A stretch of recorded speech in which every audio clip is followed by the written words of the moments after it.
Distancia es el coeficiente de proporción entre el flujo magnético y la corriente. Yo tengo una corriente, listo, y eso va a generar un flujo magnético. Y la corriente de proporcionalidad va a ser la inductancia. La inductancia en el sistema internacional es Henry. Bueno, 3 al cuadrado sobre área.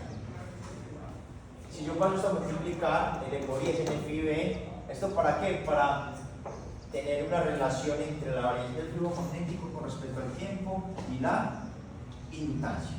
¿Okay? Si yo derivo esto con respecto al tiempo, derivo esto con respecto al tiempo, tengo esta expresión. Pero yo sé que esto es, por la ley de Faraday, la P. Es decir, que si el flujo magnético cambia con el tiempo, se va a generar una F. Y esa F es L por d I dt.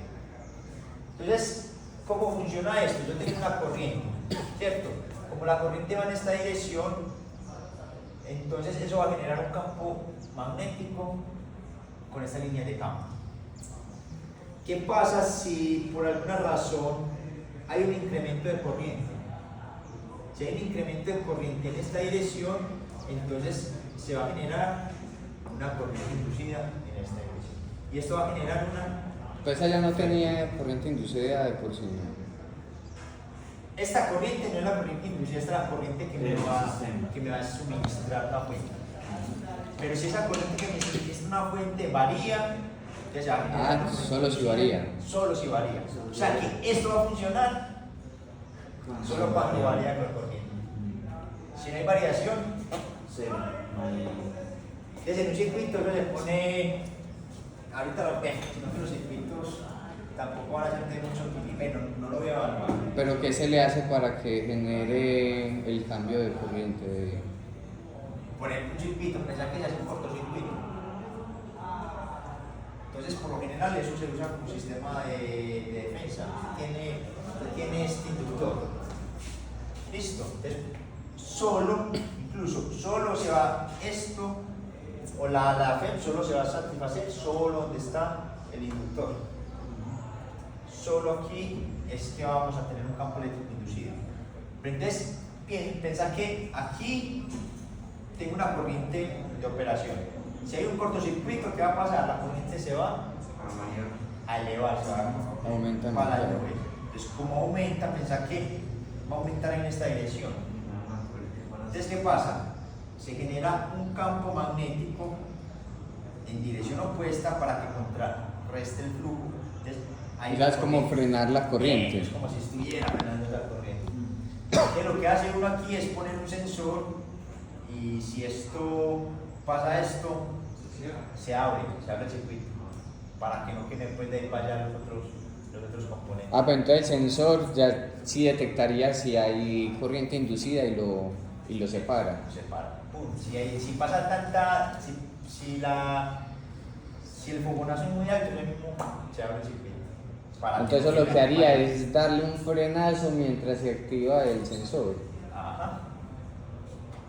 Y eso es una forma de aplicar. Entonces, esto va a funcionar con el campo eléctrico inducido si nosotros aplicamos. Recuerden que nosotros habíamos dicho que esto era de phi dt, pero de phi dt o la P es L por d I dt.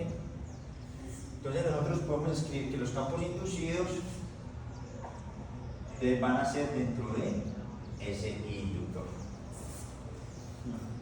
Listo, entonces acá, si nosotros vamos a estudiar como parte de circuito, entonces cuando tenemos una resistencia de más a menos y pasa la corriente, entonces la diferencia de potencial es I por R de acuerdo a la ley de Ohm.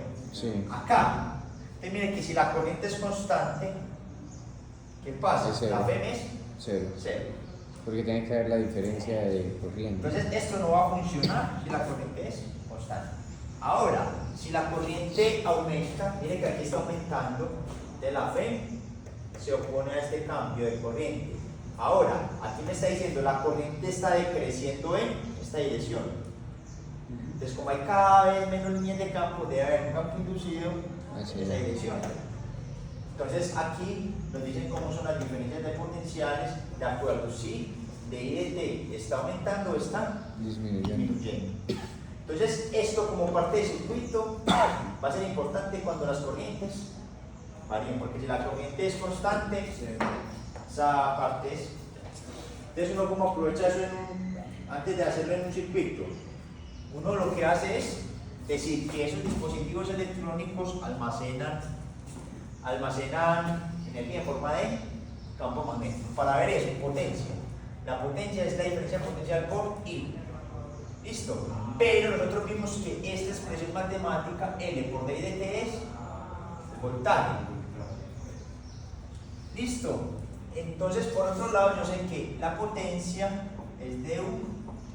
¿Pero qué es lo que significa L? L es la inductancia. La inductancia.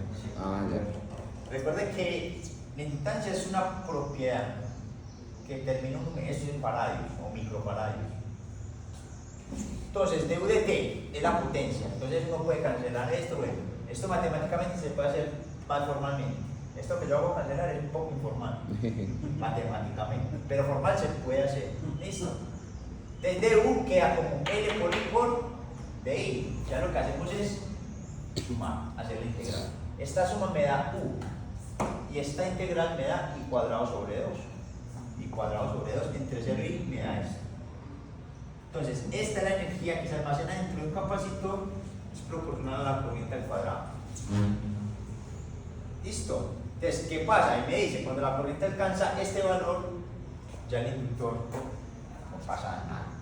Entonces, ¿cómo vamos a calcular la densidad de energía? Entonces, la densidad de energía magnética, recuerde, la energía por unidad de volumen. De voltaje. No es el volumen, es el Volumen. La densidad es energía por unidad de volumen. Ah, sí. La densidad de energía es energía por unidad de volumen. Entonces esto es esto. Vamos a pensar que tenemos un cilindro, como para simplificar. Entonces, ¿cuál es el volumen del cilindro? Pues va a ser esta área por esta. Por la longitud.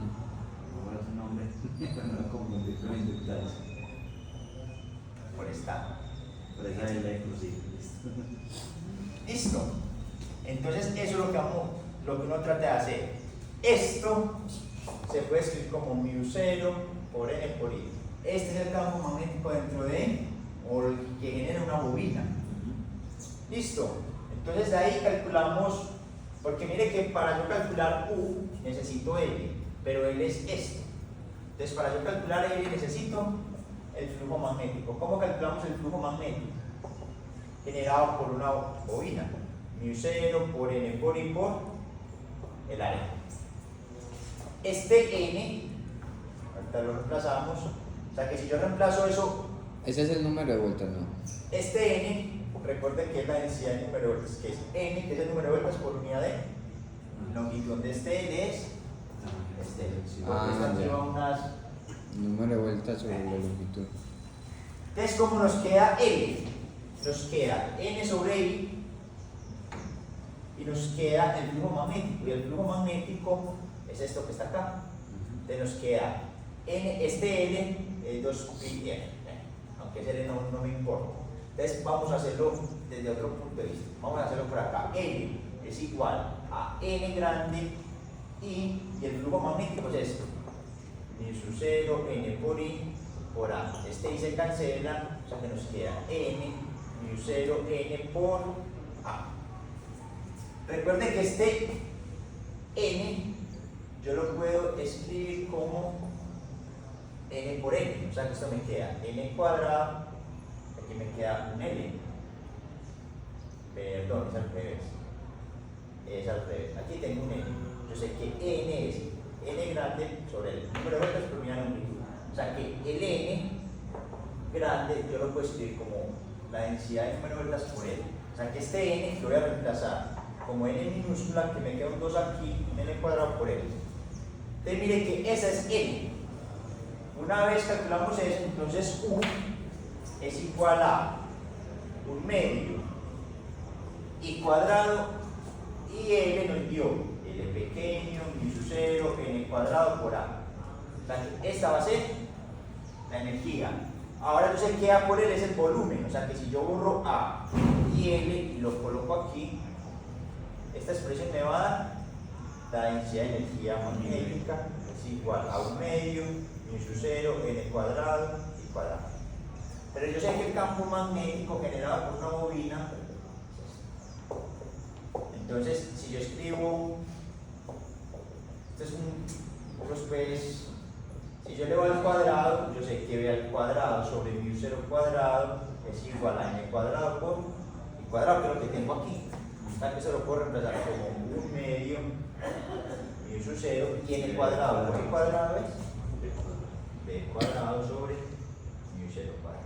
Entonces ya cuando uno cancela este mu 0 con este, nos queda que la densidad de energía es b cuadrado sobre 2 mu 0. Y ahorita habíamos dicho que la densidad de energía de campo eléctrico es 1 medio de epsilon 0 por campo eléctrico al cuadrado. Es decir, si yo tengo un capacitor, el capacitor almacena energía en forma de campo eléctrico al cuadrado. Si yo tengo un inductor se almacena energía en forma de campo magnético. Mire que las expresiones matemáticas son muy parecidas, solo se cambia epsilon 0 por mu 0. Estamos tratando las cosas independientes, campos eléctricos, campos magnéticos. Pero cuando usted tiene una onda electromagnética, que son ondas eléctricas y magnéticas, entonces usted dice que la densidad de energía es la sociedad del campo eléctrico más la magnética. Esta es la densidad de energía en una onda electromagnética. Pero ya está por aquí, no vamos a alcanzar, por el tiempo que nos queda, no vamos a alcanzar a llegar o a deducir esas ecuaciones. Porque la energía. Ya en la energía, ya no tiene que calcular el vector de Poynting, otras cosas que no nos va a dar tiempo. Tengo este circuito, entonces aquí ya están en un circuito RL, una resistencia y un inductor en serie. Listo, ¿cuál es el potencial entre B y por R? ¿Cuál es el potencial en un inductor? L por d y dt. Entonces cuando yo hago cuando esto se cierra acá y aplico la primera ley de Kirchhoff, la segunda ley de Kirchhoff, la ley de mallas, el voltaje en cada una de las componentes, el potencial aquí es este, el potencial de la resistencia es este y el potencial acá es este. La suma de todos los voltajes da 0. Entonces de aquí yo arreglo esto, d y dt, lo separo y me queda esta ecuación. d y dt F sobre L menos R sobre L por I. Y esta es una ecuación diferencial muy simple de solucionar. Listo. Entonces aquí son las condiciones iniciales. ¿Cuáles son las condiciones iniciales? En el momento que esto se cierra, entonces ¿qué tengo? Ese cambio va a ser la F acá sobre L. Y final, cuando esto pasa mucho tiempo, ya la corriente es constante. Y si eso es constante, recuerde, esto no funciona. O sea que la corriente va a ser esta fuente sobre la resistencia. Es decir, uno tiene que llegar a estas condiciones después de solucionar esta ecuación diferencial. Entonces aquí está la solución. No, también pues, no es como este curso, usted soluciona y encuentra que la corriente en esta parte del circuito decae de forma exponencial. 1 menos Euler a la menos R sobre L por I por DR, y el R es la resistencia que está en serie con el inductor. Entonces pasa lo mismo. Cuando pasa mucho tiempo, Euler a una cosa muy grande da 0. O sea que nos queda epsilon sobre R, que es lo que teníamos acá. Cuando pasa mucho tiempo, entonces queda esta expresión, que es lo que tenemos acá. Y cuando t es igual a 0, Euler a la 0 da 1 menos 1 da 0. Listo. Muy bien, entonces aquí está la gráfica de esta corriente.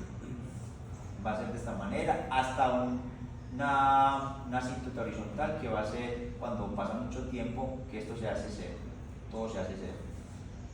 Listo, si usted deriva, tengo esta ecuación que me va a decir cuando pasa mucho tiempo esto va para 0 y cuando t es igual a 0 me queda la F sobre L, es decir, el voltaje de la fuente sobre L. Si uno llama tau igual al inverso de esto, esa ecuación se puede escribir aquí t sobre tau, como por una forma de simplificar. Y aquí lo que uno calcula es qué pasa cuando pasa 1 tau, 5 tau y 10 tau. Miren que a 5 tau la corriente del circuito es el 99.3% de la corriente máxima. ¿Listo? Entonces quiere decir que cuando yo cierro esto y pasan 5 constantes de tiempo, ya puedo decir que la corriente es constante. ¿Listo? ¿Por qué? Porque alcanzó el 99.3. Si Sí, pasan 10 sí. octavos de 99.995%.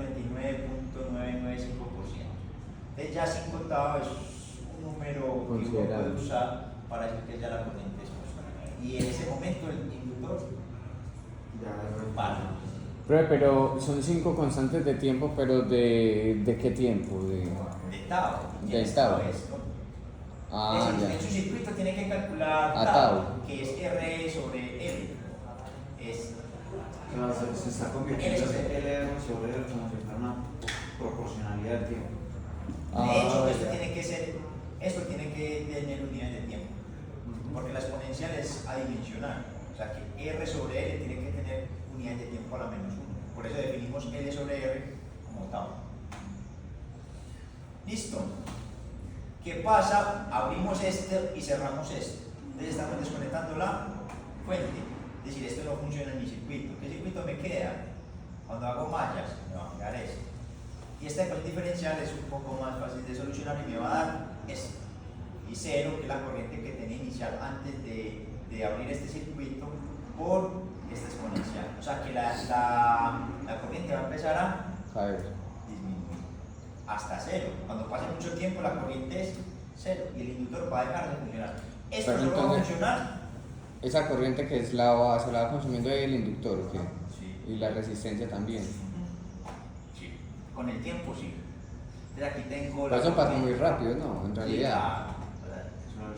Claro, uno puede decir, si empieza con 100 amperios, ¿cuánto tiempo debe pasar para que llegue a un amperio? Un milisegundo, ¿no? Entonces hay que hacer el cálculo, depende de que te riele, pero por lo general son tiempos pequeños. 10 picosegundos o Listo. Ahora, ¿qué pasa con aquí me equivoqué? Es un circuito LC. LC. Por lo general yo esto tampoco lo evalúo, pero lo muestro pensando en que esto es una ecuación diferencial.